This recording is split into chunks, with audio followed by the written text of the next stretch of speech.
B Timor-Leste Empresa Pública assina contrato com a companhia Marvi Unipessoal LDA, atu implementa projeto construção sistema BEMOS, ba posto administrativo Leteforro, município Ermera.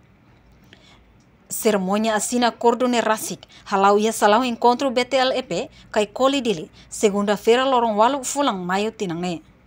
Presidente BTLEP, Carlos Peloy dos Reis Sateteng, assina acordo idene, o objetivo atuhahu halau serviço, melhoramento do sistema BEMOS e a capital do posto Leteforro Ninian, nível se beneficia ba suku rua, dokurai katrai leteng, no suku haufu. Nia espera ho assina acordo ne, companhia manang naim bela mobiliza ona, sira nia equipamento técnico sira, pode bele halo serviço holais e a terreno. Assina contrato com a companhia parceira para que comece a os serviços melhoramento do sistema BEMOS e a capital do posto Leteforro Ninian. Nível que se beneficia suku rua autom do Corai katrai lete katrai krai o hauku deve ser espera kata depois de ouvir kita assina contrato e tem parceiro ele companhia mananai sira bele mobiliza ona sira nia equipamentos técnicos sira para bele halo serviço lais e terreno.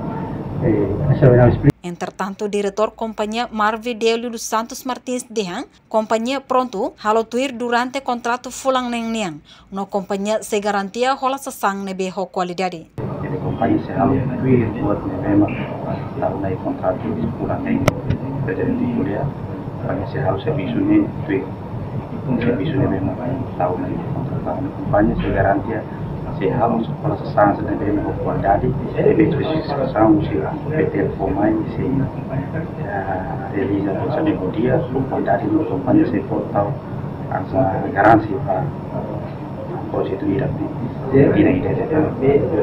Além de chefe suku do Kurai posto Leteforro, Rafael Soares Maia, foi agradecer a companhia Marvi, nebe orienta no prepara ona buat sasan saída det, maka se precisa.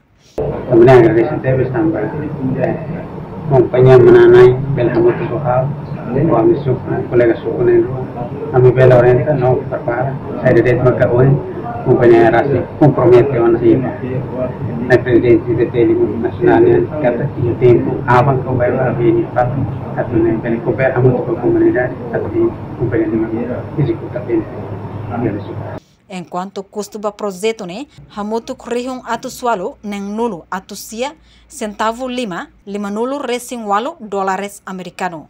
Reportagem Celestina Falo, Televisão Timor-Post. Janela informação by Emma Hotu. Atu reta informação atual dia kliu kita haluha haneham botão subscribe, like, halo comentário no farretutang ba media social Hotu.